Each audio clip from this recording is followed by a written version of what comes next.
Godzilla is a variable star in the Sunburst galaxy at redshift Z equals 2.37, which means about 10.9 billion light years from Earth. The star has only been observed through a gravitational lens. As of October 2022, it is the most luminous star that can currently be observed. Hi everyone, Vega here, and in today's video we're going beyond all expectations to the very edge and limits of the universe to look at the Godzilla star. So let's get to it. First of all, the star itself can be found in the little known constellation of Apus, or Bird of Paradise, somewhere not too far from the star of Alpha Apodus, a K-type giant star that lies around 430 light years away. Godzilla itself, of course, is much further and lies 10.9 billion light years away from us.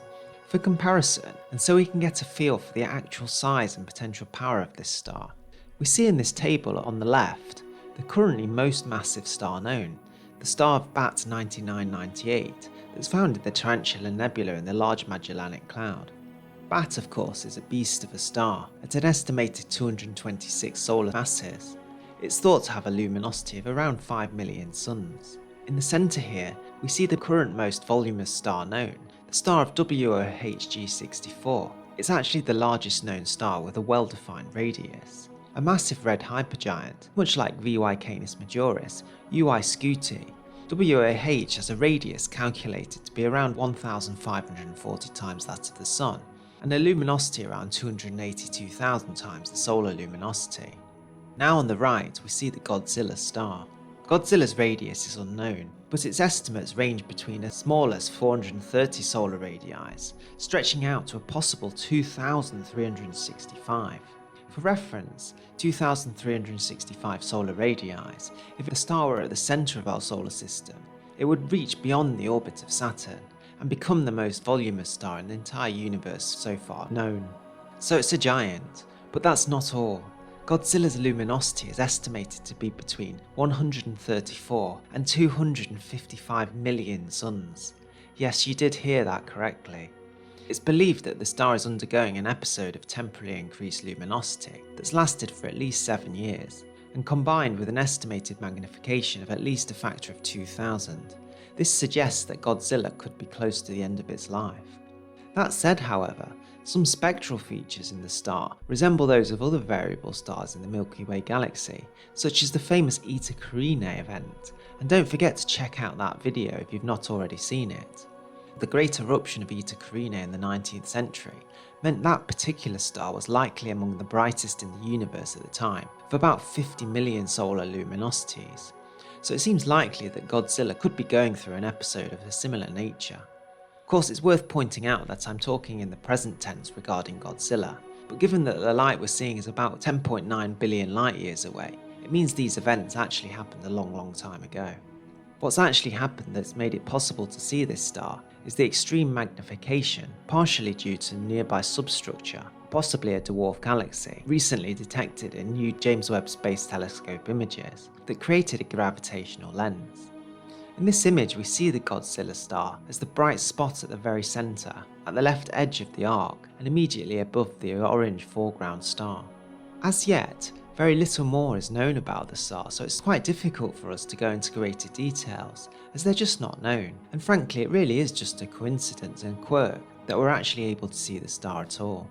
Perhaps the best way to understand the sheer power of this star is to bring it closer to our solar system. As a caveat, however, I'm going to use the higher limit of what the possibility is for Godzilla's star, at 255 million solar luminosities. Firstly, the centre of our galaxy, as you may know, is around 25,000 light years away, but this area of the galaxy is very bright, so we might turn ourselves around and imagine that we're heading out of our galaxy, away from the light so to speak.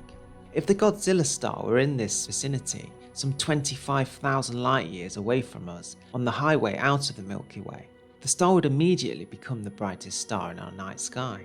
Indeed, at an apparent magnitude of -1.86, Godzilla's star at 25,000 light years distance would be literally the brightest star other than the Sun in our skies, and brighter than anything the solar system has seen in over 1 million years other than the Sun. Moving closer, if the star lay on the boundary of what I like to think of as our local area of the galaxy, a circle of around 1000 light years distance, its magnificence would shine at -8.84 apparent magnitudes, which, as we see in this depiction, means it would shine all day and night in our skies. Our sun's own brightness would no longer be capable of concealing the star. This probably seems incredible to you, but it carries on, and if we were to place this star at the current location of Proxima Centauri, some 4.24 light years away in the nearest star, its apparent magnitude would be a whopping -21.73, approximately 1% of the brightness of the sun on a bright day. Indeed, the star would be so bright that it would light up our sky to an extent that nightfall would no longer really be a thing here on Earth. It's absolutely incredible to think that a star has this much power, and it defies belief that such an object could even exist in our universe. At its upper estimates, the Godzilla star is the most luminous, voluminous, and most powerful star ever known of.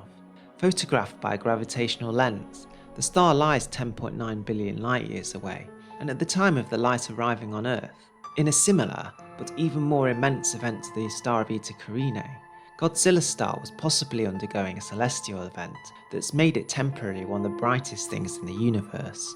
If the star were to approximate our solar system, it would instantly become the brightest star in our skies other than the sun, usurping everything and anything in its path.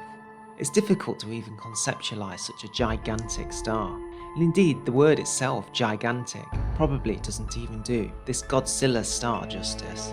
Thanks for watching, and consider subscribing if you haven't already. If you'd like to support the channel further, you could consider joining the channel, or alternatively buy me a coffee, and I'll link this in the description. Many thanks to those of you who have already done so. Take really good care of yourselves, look after your friends and family well, and I'll see you on the next one.